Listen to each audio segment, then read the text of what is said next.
hit his first 10 shots. Does it inside? Does it outside? 19 of 29 on field goals. Ronnie Lott knows what it's like to be on a roll. The Suns start pulling away. Andrew Lang. Andy with a block here. Greg Grant leads the break. Chambers puts it home. The Suns early with a double-digit lead. As we said, Chambers shooting 10 for 10 for starters. And Steve Jaddy gives 2 tees to Don Nelson. 7 tees on the Warriors as a squad. And Chambers, we're still going to halftime. He's got 40 points at the intermission. And he's not finished. Second half, Chambers, give him time, give him space. He had 56 points, a Suns record, eclipsing Paul Westfall's mark of 49 set in 1980. A Golden State opponents could say they get psyched for this week in advance, and every little bit helps. Bird will bring it off Orlando's bean here, but the Celtics with their half-court game, and it was working. Watch this, DJ to Bird. Joe Klein, little runner in the lane, the Boston beat that beat the Spurs and the Rockets. It's working. Kevin Gamble to Larry Bird, back to Gamble, and the Chief is there to put it on home. Celtics shot 63% of the first half. McHale had 21 on the game, takes the pass from Johnson. Celtics up by 6 at halftime, but then Buck goes to work. Magic time. Watch his face. Get out of my way, Reggie. I had 12 of my 30 in the third quarter, says Magic. He had 13 assists on the night, or on the afternoon. Worthy picks up the basket right there. The Celtics, though, lead after 3 quarters, principally because of Kevin Gamble's bomb. And the Celtics have played 36 good minutes, but the 5 Jakes from Boston, did they pull it off? Now, L.A. goes to work. Worthy outlet to Byron Scott, who had 8 straight Laker points, and the Lakers build a 6-point lead. Bird to Parrish, and the Laker lead down to 4. It's getting a little tight around the Armani. But we come down the stretch, and the Lakers had what it took. Vlade Divac, they get the Hugo going, the big block on McHale. Lakers have won 7 straight in the Forum over the Celtics. And both regular season meetings this year, Magic leading that fourth. The long outlet to Clyde Drexler for a deuce.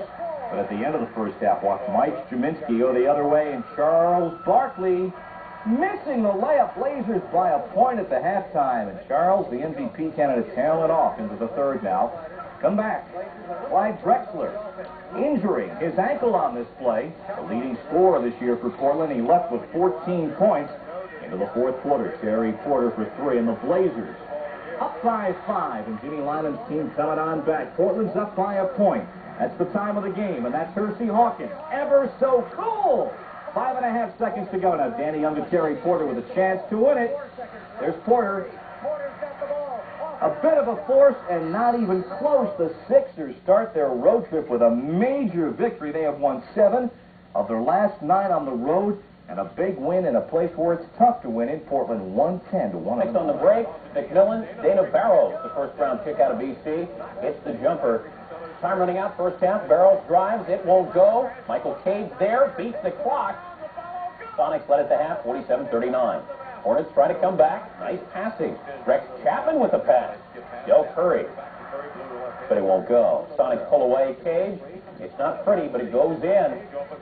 10 points, 11 boards. Sonics by 20, and the Hornets running for cover. Charlotte's scoring output the lowest in franchise history. 10 days ago, the Hornets put up 74 against Utah. So to Dominique Wilkins, the shake and bake. 19 in the first half, only 2 after that. Timberwolves getting production out of Pooh Richardson. He had 23. Then Ty Corbin. Corbin picks up the loose ball and gives it to Richardson. He knows what to do with it. And the Wolves were rolling. Then it's Richardson. He will find Tony Campbell. Campbell had 26 on the evening, and the easy 2 here. He also had a career-high 8 assists. And the Timberwolves picking up the victory, 108-98. Their 6th win in their last 7 home games. With 16 points and 16 rebounds. Got the Bucks going with Scottie Pippen trying to get his game back in gear. Ending the first quarter. Wait a minute. There's no joy of sacks here. Should it have counted? Take a look. Where's Achille May run when you need him?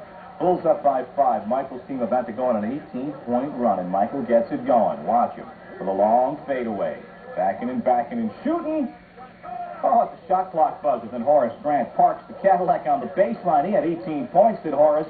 And then Jordan in the open court. He said these were 39 very tough points today. I'd rather talk about the Bulls' defense because they held Ricky Pierce to 13. Milwaukee shot only 35% on the game, 111-80 battle, and he did.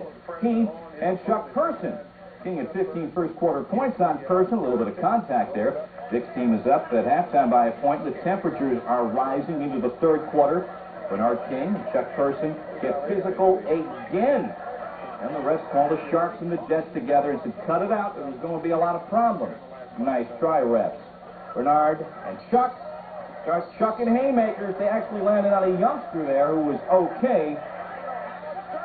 Bernard said, boxing, my name is King. Boy, it's tough for all us boxing kings, but he got thrown out with 27 points. Person got chucked with only 9 points.